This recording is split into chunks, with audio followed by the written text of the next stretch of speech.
ഈ രാഹുലിനെതിരെ പരാതി മാത്രം ഇപ്പോൾ മൊഴിയിലെ കൂടുതൽ വിവരങ്ങൾ കൂടി പുറത്തുവരികയാണ്. ബലാത്സംഗം ഉൾപ്പെടെയുള്ള കാര്യങ്ങളാണ് പറയുന്നത്. ഇപ്പോൾ പുറത്തു വന്ന വിവരങ്ങൾ ഞെട്ടിപ്പിക്കുന്ന വിവരങ്ങളാണ്.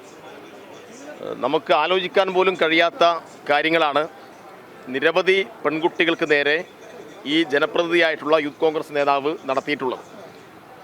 ഇതിപ്പോൾ പരാതിയുമായിട്ട് ഒരു പെൺകുട്ടി മാത്രമേ പുറത്തു വന്നിട്ടുള്ളൂ. എന്നാൽ നമുക്കറിയാം ഇത് ഒരു പെൺകുട്ടിയിൽ ഒതുങ്ങില്ല, 2, 3, 4 കുട്ടികളിൽ മാത്രം ഒതുങ്ങുന്ന കേസല്ല. അപ്പോൾ നിരവധി പെൺകുട്ടികളെ സമാനമായ നിലയിൽ ഈ നിലയിൽ പലവിധ വാഗ്ദാനങ്ങളും നൽകി അധികാരം ഉപയോഗപ്പെടുത്തി പലവിധ പീഡനങ്ങൾ നടത്തി അതിൻ്റെ വീഡിയോ ദൃശ്യങ്ങൾ ചിത്രീകരിച്ച് അത് കാണിച്ച് വീണ്ടും വീണ്ടും ഭീഷണിപ്പെടുത്തി ഈ കാര്യങ്ങൾ മുന്നോട്ട് കൊണ്ടുപോയത്. അപ്പോൾ ഇതിലിപ്പോൾ ഒരു പരാതിയിൽ ആ പെൺകുട്ടിയുടെ മൊഴി ഇപ്പോൾ പുറത്തു വരുന്ന വാർത്തകൾ ശരിയാണെങ്കിൽ ഭീഷണിപ്പെടുത്തി, നിരവധി തവണ ഭീഷണിപ്പെടുത്തി ബലാത്സംഗം ചെയ്തു എന്നാണ്. അപ്പം അതുമാത്രമല്ല, ഈ കുഞ്ഞിനെ കൊലപ്പെടുത്തിയില്ലെങ്കിൽ നിന്നെ ഉൾപ്പെടെ കൊന്നുകളയും, അപ്പം നിന്നെയൊന്നും കൊല്ലാൻ എനിക്ക് അധികം സമയം വേണ്ട, എനിക്കതിനുള്ള അധികാരവും പവറുമുണ്ട് എന്നാണ് പറഞ്ഞിട്ടുള്ളത്.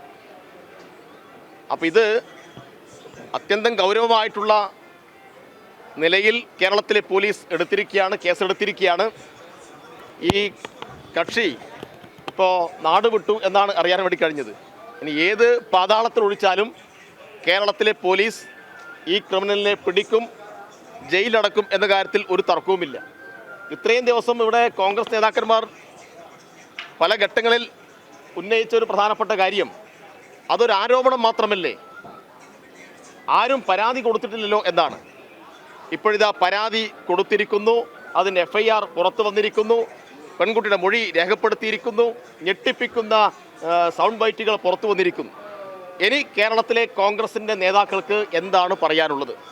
കേരളത്തിലെ ജനങ്ങൾ നിങ്ങൾ എന്തു പറയുന്നു എന്ന് കേൾക്കാൻ ആഗ്രഹിക്കുകയാണ്. ഞങ്ങൾക്ക് ചോദിക്കാനുള്ളത്, നിങ്ങൾ ഈ പരാതി കൊടുത്ത അതിജീവിതയുടെ കൂടെയാണോ? കേരളത്തിലെ പ്രതിപക്ഷ നേതാവ് പറയണം, അതിജീവിതയുടെ കൂടെയാണോ അല്ലെങ്കിൽ ഈ സൈക്കോപാത്ത് ക്രിമിനലിൻ്റെ കൂടെയാണോ എന്ന് കേരളത്തിലെ പ്രതിപക്ഷ നേതാവ് ഉൾപ്പെടെയുള്ള കോൺഗ്രസ് നേതാക്കന്മാർ ജനങ്ങളോട് പറയേണ്ടതുണ്ട്. ഇപ്പോൾ ചില നേതാക്കന്മാർ ഇയാളെ സംരക്ഷിക്കാൻ വേണ്ടിയിട്ട് പുതിയ ചില വാദങ്ങളുമായി രംഗത്ത് വരികയാണ്. ഇതെല്ലാം രാഷ്ട്രീയ പ്രേരിതമായിട്ടുള്ള ആരോപണമാണ്, ഇതൊരു എലക്ഷൻ സ്റ്റണ്ടാണ് എന്നാണ് പറയുന്നത്. ഇത് 4 മാസം മുന്നേ ഉയർന്നു വന്ന കാര്യമാണ്, അതിനു മുന്നേയും ചില വാർത്തകൾ വന്നിരുന്നു. അപ്പോൾ ഇങ്ങനെ ഗൗരവമായ ഡിജിറ്റൽ തെളിവുൾപ്പെടെ പുറത്തു വന്നിട്ടും അടൂർ പ്രകാശിനെ പോലെയുള്ള ജനപ്രതിനിധികൾ, ഈ കണ്ണൂരിൻ്റെ MP സുധാകരനെ പോലെയുള്ള ജനപ്രതിനിധികൾ എന്ത് താല്പര്യത്തിന് വേണ്ടിയിട്ടാണ് ഇയാളെ സംരക്ഷിക്കുന്നത്? അപ്പോഴാണ് നമുക്കൊരു കാര്യം മനസ്സിലാവുക, ഈ ക്രിമിനൽ സംഘത്തിൻ്റെ കൈകളിലാണ് കേരളത്തിലെ കോൺഗ്രസ്.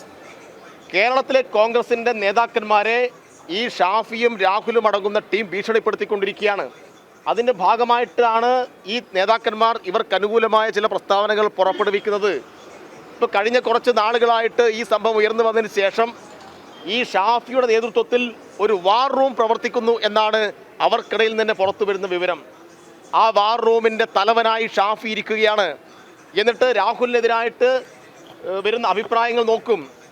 VD സതീശൻ രാഹുലിനെതിരായി പറഞ്ഞോ, എന്നാൽ പിന്നെ സതീശനെയും വിടണ്ട, ചാമ്പിക്കോ എന്നാണ്.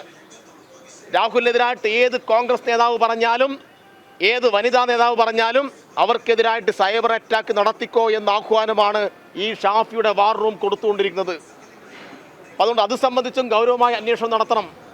ഇവർക്ക് ഇതിനുള്ള പണം എവിടെ നിന്ന് കിട്ടുന്നു എന്ന് ആലോചിക്കണം. നേരത്തെ സാധാരണ നമ്മൾ പറയും, ഈ ഒരു ഉപമയാണ് മരണ വീട്ടിൽ നിന്ന് പോക്കറ്റ് അടിക്കുക എന്നുള്ളത്. മരണ വീട്ടിൽ നിന്ന് പോക്കറ്റ് അടിക്കുക എന്നുള്ളത് ഒരു പ്രയോഗമാണ്. അക്ഷരാർത്ഥത്തിൽ മരണ വീട്ടിൽ നിന്ന് പോക്കറ്റ് അടിച്ചവരാണ് യൂത്ത് കോൺഗ്രസ്സുകാർ.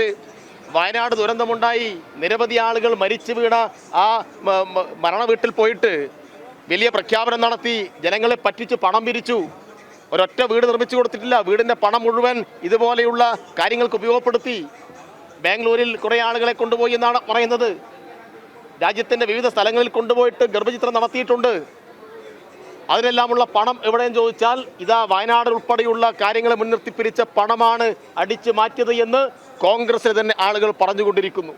അപ്പോൾ ഇതെല്ലാം സംബന്ധിച്ച് അന്വേഷണത്തിൻ്റെ പരിധിയിൽ ഇവരുടെ ഈ കാര്യങ്ങളെല്ലാം തുറന്നു കാട്ടപ്പെടേണ്ടതുണ്ട്. പ്രതിച്ഛായ നിർമ്മിച്ച് രക്ഷപ്പെടുത്താമെന്നാണ് ചില ആളുകൾ കരുതിയത്. കേരളത്തിലെ ജനങ്ങളെ അങ്ങനെ റീൽസ് ഇട്ട് പറ്റിക്കാമെന്ന് കരുതണ്ട.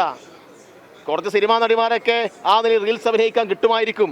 അങ്ങനെ കുറച്ച് ആളുകളെ കൊണ്ടുവന്നിട്ട് ഷാഫിയും ഇയാളും ഒരു ജനപ്രിയനാണ് എന്ന് വരുത്തി തീർത്ത് ആളുകൾക്കിടയിൽ തെറ്റിദ്ധാരണ പരത്തുകയാണ്. അതുകൊണ്ട് റീൽസ് കൊണ്ടൊന്നും രക്ഷപ്പെടാൻ വേണ്ടി കഴിയുന്ന ഒരു കേസായിട്ട് ഇതിനെ കാണേണ്ടതില്ല. കേരളത്തിലെ പോലീസ് വളരെ കൃത്യമായി ഈ കാര്യങ്ങൾ ഇടപെട്ടുകൊണ്ടിരിക്കുന്നു. കേരളത്തിലെ പോലീസിൽ ഞങ്ങൾക്ക് വിശ്വാസമുണ്ട്. അതുകൊണ്ട് ഈ സൈക്കോപാത്ത് ക്രിമിനൽ ഉൾപ്പെടെ ഇദ്ദേഹത്തിൻ്റെ കൂട്ടാളിയായിട്ടുള്ള ഷാഫിയും സംഘവും ഉൾപ്പെടെ നിയമത്തിൻ്റെ മുന്നിലേക്ക് വരും എന്ന കാര്യത്തിൽ, വരേണ്ടി വരും എന്ന കാര്യത്തിൽ ഒരു തർക്കവുമില്ല. ആര് സംരക്ഷിക്കാൻ നോക്കിക്കഴിഞ്ഞാലും ഇനി രക്ഷപ്പെടാൻ വേണ്ടി പോകുന്ന പ്രശ്നമില്ല. പിന്നെ ഇവർ കുറേ ആളുകളെ ഭീഷണിപ്പെടുത്തി പിൻവലിപ്പിക്കാൻ വേണ്ടി നോക്കുന്നുണ്ട്. പരാതി കേരളത്തിലെ ഒരു ടെലിവിഷൻ മാധ്യമമാണ് ജനൻ TV.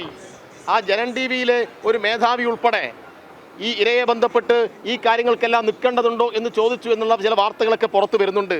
ആരാണ് എന്താണെന്നൊക്കെ പിന്നീട് പറയാം.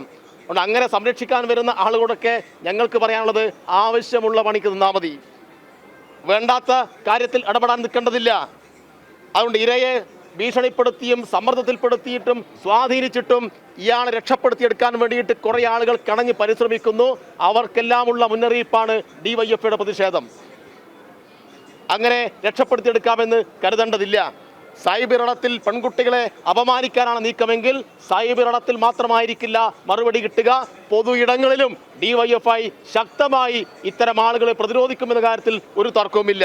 അതുകൊണ്ട് പരാതി കൊടുക്കുന്ന ഇരകളെ, പെൺകുട്ടികളെ, ഇതിനകത്ത് അഭിപ്രായം പറയുന്ന ആളുകളെ സൈബർ ഇടത്തിലോ മറ്റ് പൊതു ഇടത്തിലോ അപമാനിക്കാൻ വേണ്ടി നോക്കിക്കഴിഞ്ഞാൽ ശക്തമായ പ്രതിരോധം അവരുടെ വീട്ടുമുറ്റത്തുൾപ്പെടെ നടത്താൻ DYFI തയ്യാറാവും എന്നാണ് ഈ സന്ദർഭത്തിൽ പറയാനുള്ളത്.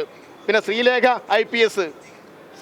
IPS ആണല്ലോ നേരത്തെ കേരളത്തിലെ പ്രമാദമായിട്ടുള്ള ഒരു കേസിൽ ഇടപെട്ടത്. അതിനകത്ത് പറഞ്ഞ അഭിപ്രായമെല്ലാം കേരളത്തിലെ ജനങ്ങൾ മറന്നിട്ടില്ല. അപ്പോൾ BJPയുടെ അഭ്യർത്ഥന മാനിച്ച്, BJP നേതാക്കന്മാരുടെ അഭ്യർത്ഥന മാനിച്ചിട്ടാണോ ഈ സൈക്കോപാത്തിനെ സംരക്ഷിക്കാൻ ശ്രീലേഖ IPS പ്രസ്താവന നടത്തിയത് എന്ന് ഞങ്ങൾക്കറിയാൻ താല്പര്യമുണ്ട്. എന്ത് താല്പര്യമാണ് ശ്രീലേഖ IPSൻ്റെ പ്രസ്താവനയ്ക്ക് പിന്നിൽ? ഈ അതിജീവിതരുടെ കൂടെ നിൽക്കുകയല്ലേ ഈ മുതിർന്ന IPS ഓഫീസർമാരൊക്കെ ചെയ്യേണ്ടത്? അതിന് പകരം അവർ ഫേസ്ബുക്കിൽ വഴി ചോദിച്ച ചോദ്യം അങ്ങേയറ്റം മോശമായി പോയി. അത് സ്ത്രീത്വത്തെ അപമാനിക്കുന്നതാണ്.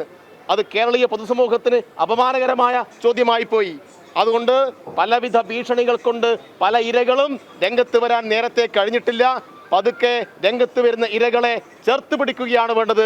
ചേർത്ത് പിടിക്കുന്നതിന് പകരം ഭീഷണിപ്പെടുത്തിയും അപമാനിച്ചും അവരെ പിൻവലിപ്പിക്കാനാണ് നീക്കമെങ്കിൽ ശക്തമായ പ്രതിരോധം DYFI തീർക്കും എന്നുകൂടി ഈ സന്ദർഭത്തിൽ പറയുകയാണ്.